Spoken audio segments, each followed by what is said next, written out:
Like, thank you so much. But the thing about this community is that it is made up of all sorts of different people. We are here because am going to say a few things, and it doesn't mean that these all apply to me, but like I'm saying, this community is made up of sugar addicts, food addicts, emotional overeaters, binge eaters, people that use GLP-1 medication, people that have never struggled with their weight until the pandemic. And then it was all of a sudden we're making bread and we are gaining weight. People that were athletes that never struggled with their weight, and all of a sudden they stop athleting and they gain weight. Menopausal women, premenopausal women, people that have aging parents and they're turning to food for support, people that are trauma survivors and they numb with food, people that have children that are um, neurodivergent and or maybe family members that are have mental illnesses, and that's something not something we can talk about openly, and we turn to food for support because it doesn't judge. People that are just going through tough seasons of their lives, divorce, bad marriages, you turn to food because it's your pal. People that were that have become sober and food has replaced alcohol. People that work night shifts, nurses, you all are using food to stay awake. This is all of us, right? So we might be here for different reasons. I was going to tell a little bit of my story. I sometimes forget about one season of my life where I decided to try exercise bulimia. And that is when, if you're not familiar, you're not vomiting, but you are exercising away all your calories. And so after college, I had gained, 30 pounds in college, eating granola, M&Ms, peanuts, Gorp, whatever the heck that was. That I swear I gained 15 pounds in 2 weeks when I pledged a sorority. But so after college, I tried that. I was running on a treadmill for not hours, but I would run twice a day. I found this journal from 2000, no, not 2000, I'm sorry, 1992 or so, 1991. And I saw all these numbers written down. What are all these numbers? And some of the numbers would have it twice. Well, heck, if it's not, sorry, I had to paint my nail to make my nail not crack. I have how much I ran and how many calories. So y'all, like on Tuesday, June 23rd, I ran for 55 minutes in the morning, 506 calories. Then I would come home. I don't even remember this. I was like, what in the world were you doing? 67 minutes, 584 calories. And I remember on July the 4th, I wanted a piece of fried chicken so badly. So I walked 10 miles outside in the heat. And I remember my friends looking at me like I was crazy. Like, what are you doing? So that is exercise bulimia. I try to find the good in things. So looking back, I'm like, well, I got down here. Let me see if I can. Well, I'll show you that in a second. Emily, yeah, I know you feel me. So I was like just really, really underweight, but I had the confidence to follow my dream to move to Los Angeles. And I'm telling this story in honor of the Academy Awards. And I was someone that always loved Hollywood. I always loved everything about anything movies. And so I had the confidence to move out to Los Angeles, which was the land of the beautiful. And I applied for a job to work for an actress named Diane Cannon. She was married to Cary Grant, and I was her personal assistant. And I then, lonely out there, turned to food. It was during the Susan Powder generation where you would have zero fat. You could eat unlimited amounts of food as long as it didn't have fat. So a sleeve of snack wells, a sleeve of caramel rice cakes. This is what I was eating. And here I'll show. I'm going to share my screen and show you. This was what I went to from here is my little bitty 115 self to, like 3, 4 months later, I did not ever weigh ever, but I would say I gained 50 pounds. Um, and so that was my 20s was the height of my sugar addiction. And I remember turning to Diane, who is a faithful person, and I tell this story. I'm a believer, so you can substitute the universe or Mother Earth, whatever, for God. But I remember saying to her, I just don't feel close to God right now. And she looked at me in the eyes and she said, guess who moved?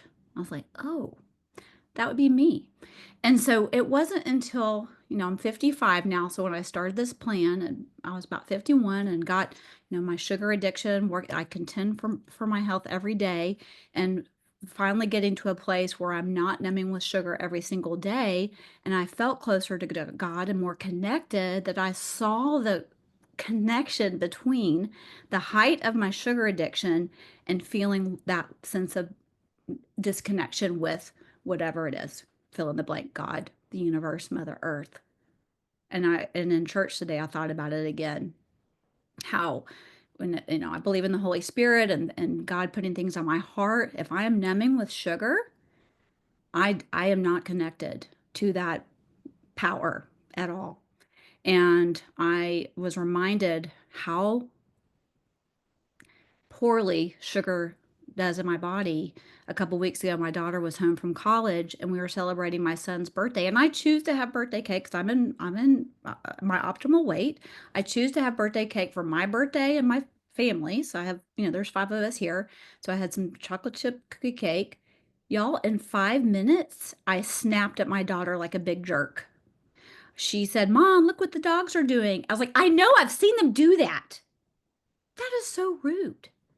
And that was 100% sugar because that is not me. And I apologized to her. I said, I want you to see that this is sugar. I'm not blaming it. I'm taking ownership for it, but it does not serve me. And I'm so sorry.